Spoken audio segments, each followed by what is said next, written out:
Hello friends, in this lecture we will see a concept that is value engineering.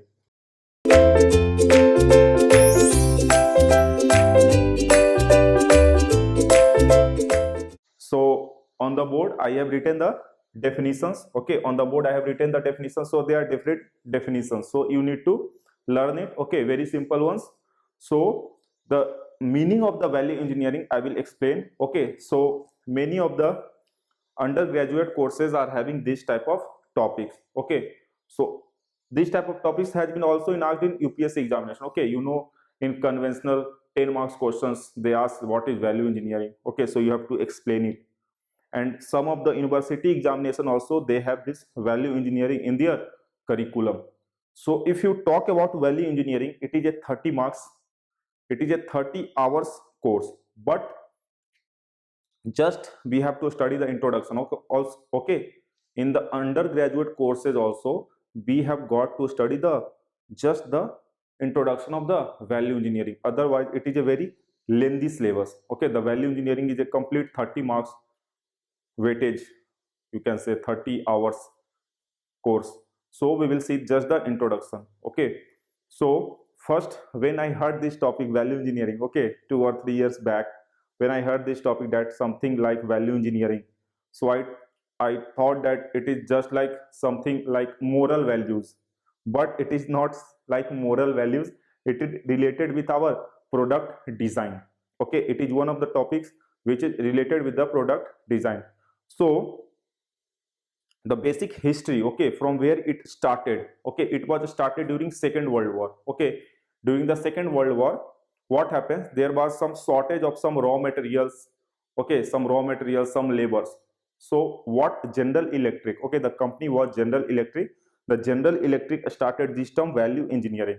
So what they did, they just used the alternatives, they used the alternatives of those raw materials and those labors, so that the supply of the products can be continuous to meet the demand of the war, Second World War.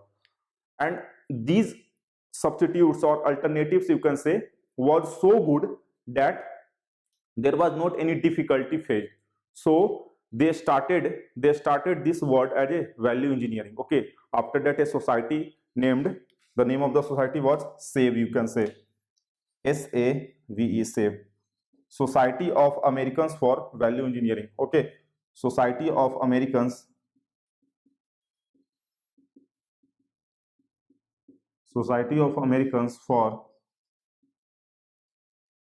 Value Engineering. So they started this SAVE, and the term value engineering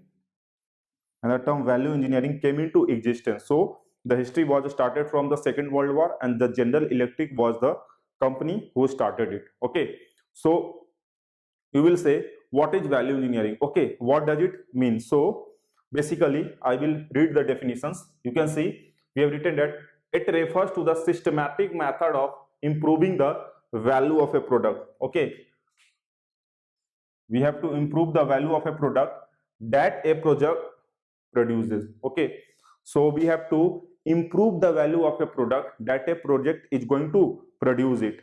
Okay, it is used to analyze a service, a system or a product, to determine the best way to manage the important functions while reducing the cost. Okay, so the main important word is reducing the cost while manage the important function. So value engineering is all about, the value engineering, you can say, is all about cost reducing. Okay, the cost must be reduced, but the intended function of the product should not be disturbed.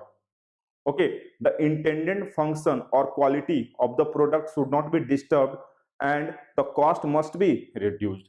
Okay, so value engineering is all about cost reducing while keeping the important functions of the product unaffected. Okay, so this is the first definition, you can say. The other definition, very simple one, it says that value engineering encourages using alternative methods. Okay, we have seen it. I have already told you that during the Second World War, when there was shortage of raw materials and labors, so the General Electric used alternative methods. Okay, so it says that it encourages alternative methods and materials Okay, it can be method or materials that are less expensive and do not lower the utility of the system. Okay, so again, less expensive means we have to reduce the cost and do not lower the utility of the system. Okay, we have to lower the cost, but we have to maintain the function, we have to maintain the intended function or utility of the product or the system. So this is the value engineering. The history came from the Second World War. Okay, so to understand these definitions, okay, these two definitions, we have to see a graph. Okay, very general graph, we will see it. Okay, so I'm making a graph.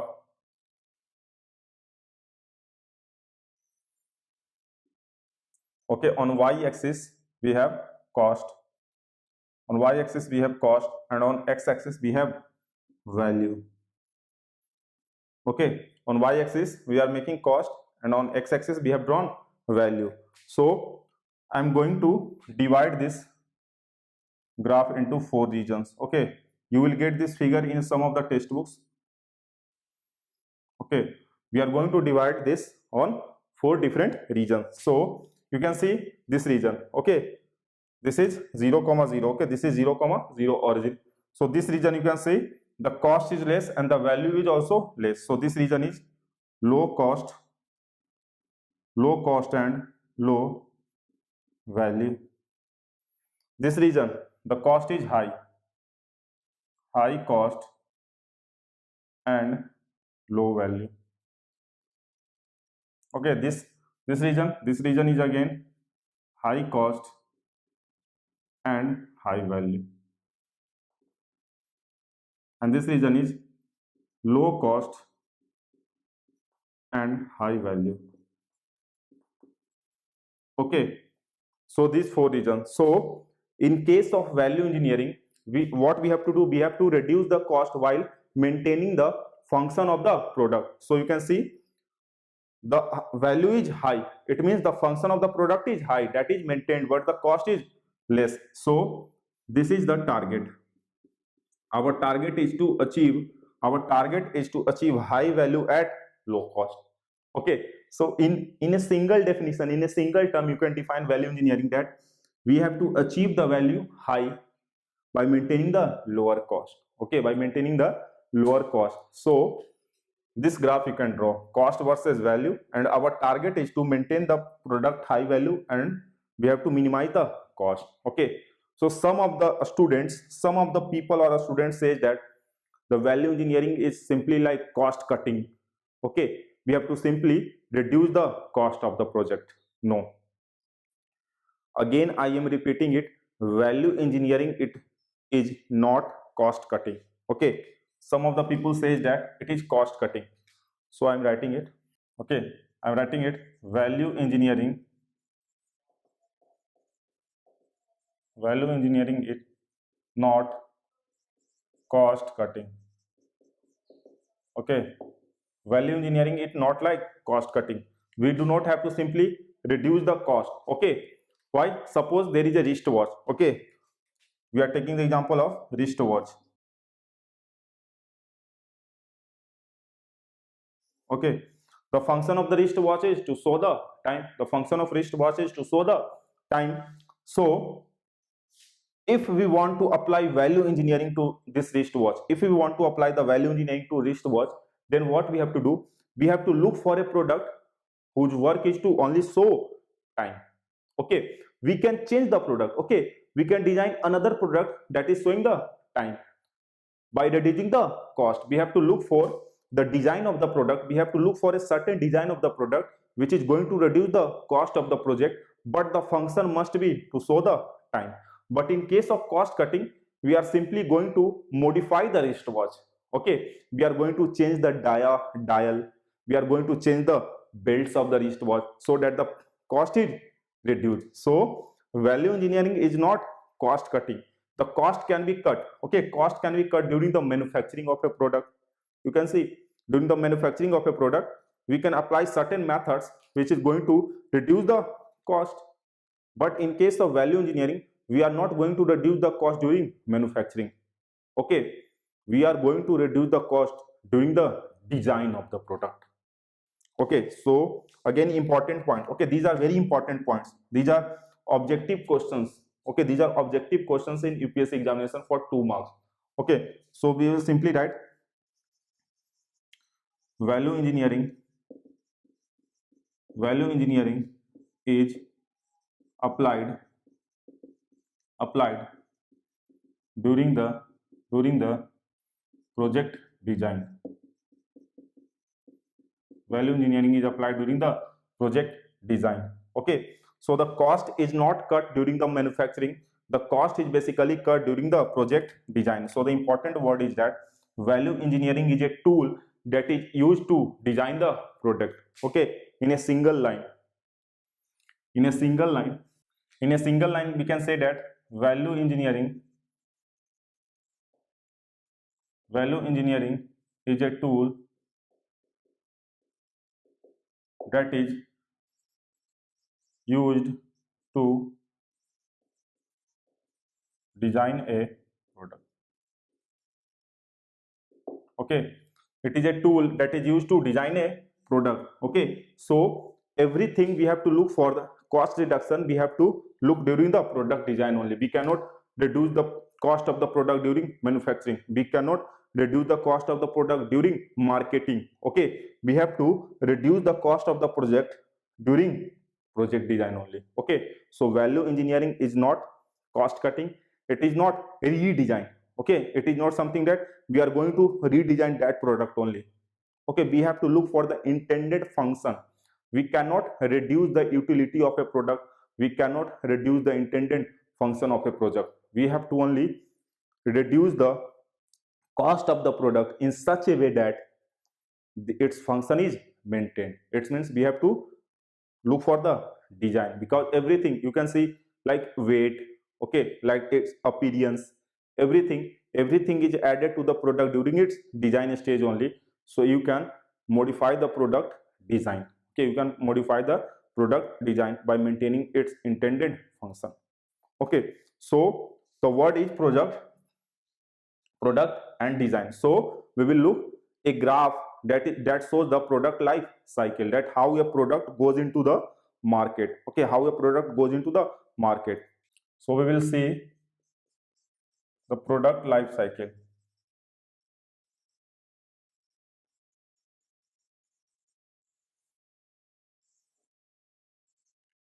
So on y-axis we have got demand.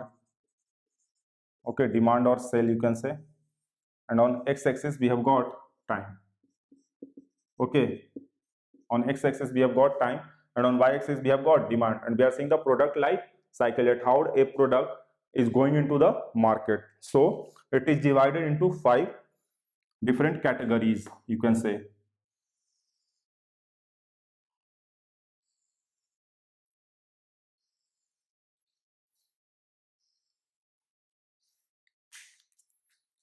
The first one is product development.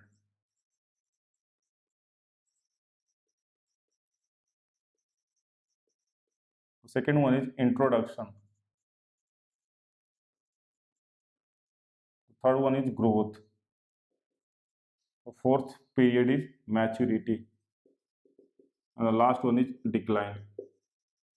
Okay, so a product life cycle has 5 stages. The first one is product development. The second one is introduction. Introduction means introduction of the product into the market. Then is growth, maturity, and decline. So a graph is made like this.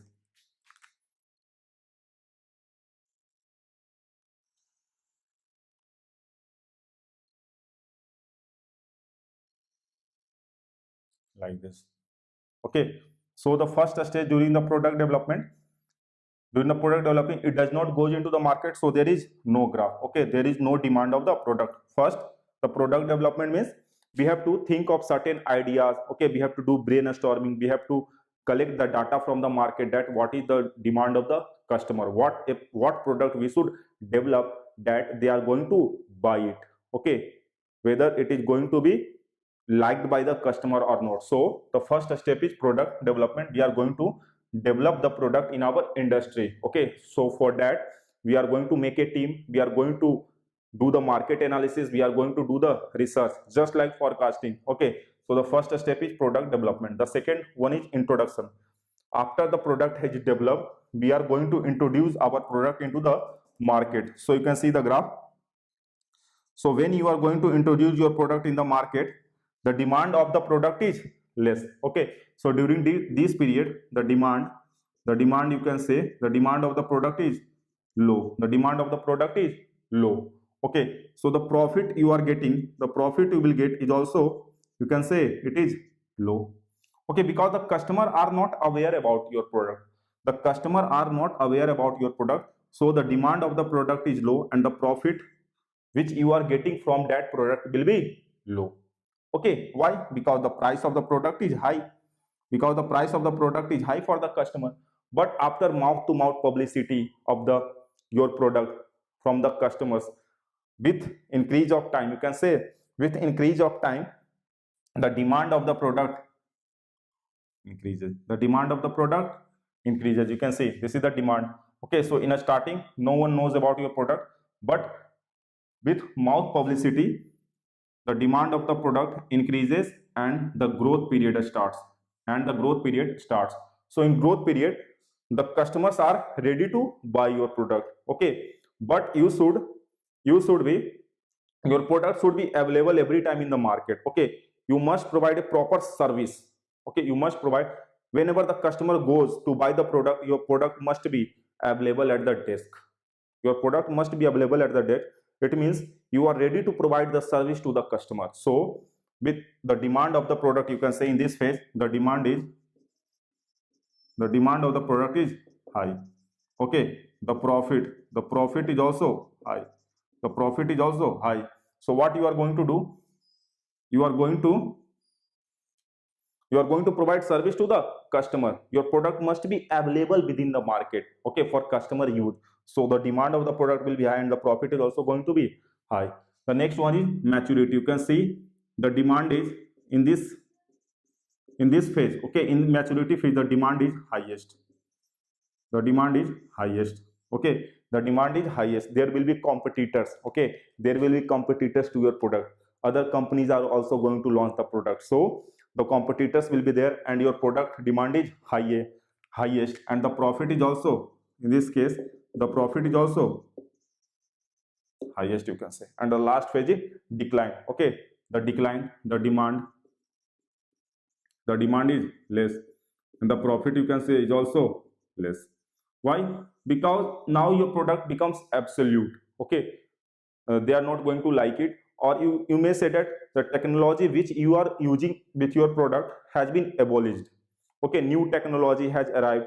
Customer are going to take care of the new technology, so your old technology is going to decline, so your product demand is also going to decline. Means you have to now design a new product. Okay, so this phase continues, and the value engineering phase is this one. Okay, you have to see from here only that whether your demand is increasing or not. Okay, if the demand is increasing, it means you have done a good value engineering with your product. Okay, so the product life cycle gives a information that how a product is going to be introduced in the market and how it is going to be abolished from the market. Okay, so all about value engineering is that we are going to increase the value of the product by minimizing the cost. Okay, so when you are going to talk that what is value, simply you can write value is function upon cost. Function means the function of the product should be maximum and the cost of the product should be minimum. So this is all about value.